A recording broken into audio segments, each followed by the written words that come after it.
Vive flamme d'amour de saint Jean de la Croix, troisième vers du troisième cantique, suite. Dixièmement. On ne doit pas aussi craindre que la mémoire soit dépouillée de ses espèces. Comme Dieu n'a nulle figure, la mémoire qui est vide de ses images est beaucoup plus proche de lui. Au contraire, plus elle s'appuie sur l'imagination qui lui fournit ses fantômes, plus elle est éloignée de Dieu, car il est si élevé au-dessus de nos pensées que l'imagination non plus que l'esprit n'y peut atteindre.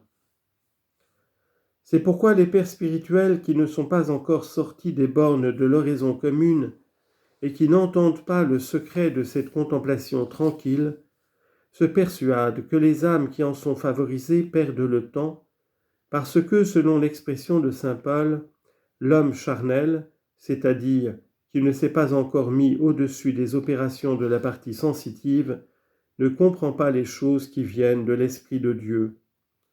1 Corinthiens chapitre 2 verset 14. Il trouble la paix que Dieu donne à l'âme dans la contemplation. Il contraigne cette âme de raisonner et de faire des actes, quoiqu'elle n'y sente que de la résistance, de l'ennui, de l'aridité, des distractions, n'ayant point d'autre mouvement que de demeurer dans son repos et dans son union avec Dieu. Il la force à concevoir des sentiments tendres et fervents au lieu qu'il devrait l'en dissuader. Et parce qu'elle ne peut plus faire ces choses, le temps en étant passé, il lui cause de nouveaux chagrins. Car il lui représente qu'elle a pris le chemin de la perdition. Il la jette dans les sécheresses, il la prive des précieuses onctions du Saint-Esprit, de sorte que leur ignorance est préjudiciable à l'âme et injurieuse à Dieu, car ils osent mettre la main à son ouvrage, qu'ils gâtent par leur incapacité, quoiqu'il lui ait coûté beaucoup pour le conduire à cette perfection. Mais si l'on veut savoir combien Dieu estime cette tranquillité et ce sommeil mystique de l'âme, il ne faut que l'entendre parler lui-même dans le Cantique des Cantiques. « Je vous conjure, filles de Jérusalem, dit-il par les chevreaux et les cerfs de la campagne, de ne pas éveiller ma bien-aimée jusqu'à ce qu'elle le veuille elle-même. » Cantique des Cantiques, chapitre 3, verset 5.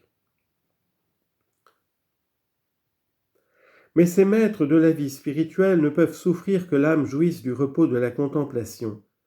Ils la pressent de travailler sans interruption tellement qu'elle empêche l'opération divine en son cœur et qu'elle la détruit entièrement. Je veux bien que ces gens-là aient un bon zèle, mais ils n'en sont pas plus excusables. Car, puisqu'ils ignorent ces voies, pourquoi ne renvoient-ils pas ces sortes de personnes à des directeurs plus habiles qu'eux ? Ne sont-ils pas coupables devant Dieu de causer de si grands dommages à ces âmes et de les priver de si grands biens ? Cet égarement ne mérite-t-il pas d'être puni par la justice divine, puisqu'il faut traiter les affaires de Dieu, surtout les plus sublimes, avec beaucoup d'intelligence, de considération, de respect, de peur de tromper les autres en se trompant soi-même ? 11e. Mais je consens qu'ils aient quelque excuse raisonnable. Dites-moi, je vous prie, comment se peut excuser celui qui tient toujours captive l'âme qu'il gouverne ?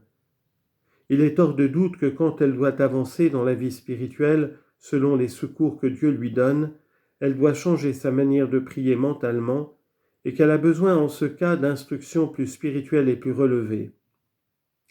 Les mêmes principes ne sont pas bons en tout temps pour les mêmes personnes, à qui il arrive divers changements dans la vie intérieure. Tous les directeurs ne sont pas ordinairement si consommés en cette science qu'ils puissent diriger toutes sortes d'âmes en toutes sortes d'états.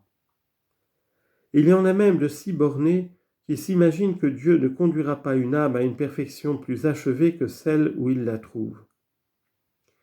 Il me semble enfin qu'on peut dire que les maîtres en cet art sont semblables à plusieurs sculpteurs qui contribuent différemment, chacun selon sa capacité, à faire une statue.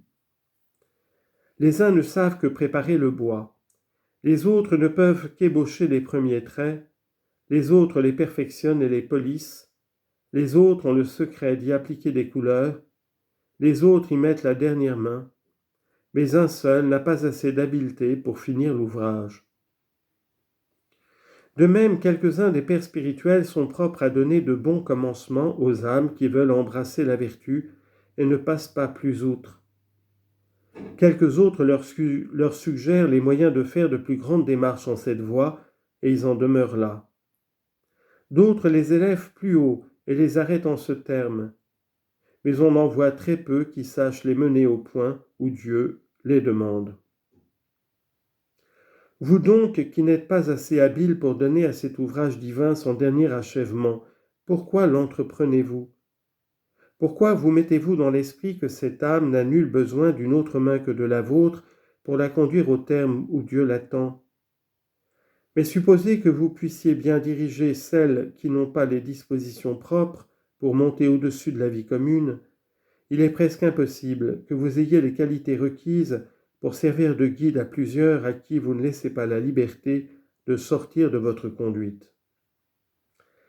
L'Esprit de Dieu se communique si diversement aux âmes, et ses voies intérieures sont si différentes qu'un homme seul peut malaisément les distinguer et les suivre.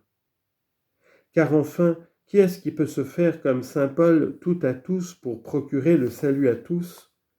1 Corinthiens chapitre 9, verset 22.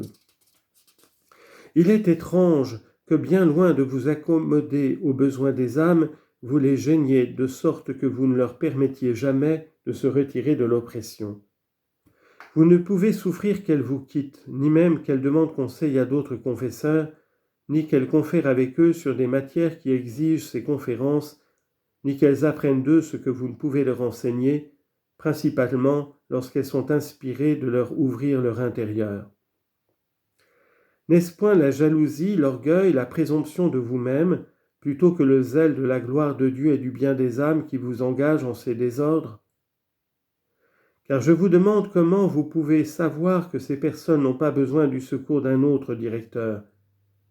Mais ne craignez-vous pas la colère et la vengeance de Dieu qui fait éclater dans Ézéchiel son indignation en ces termes : « Malheur à vous, pasteurs d'Israël, qui mangiez le lait de mes brebis et qui vous couvriez de leur laine, je vous demanderai compte de mon troupeau. » Ézéchiel chapitre 34, versets 2 et 3. Ceux-là donc qui ne sont pas assez éclairés en ces routes divines doivent trouver bon que les âmes qui sont soumises à leur direction en consultent d'autres. Ils doivent les recevoir agréablement lorsqu'elles reviennent. Ils doivent même leur conseiller de prendre d'autres pères spirituels lorsqu'elles ne profitent plus sous leur direction.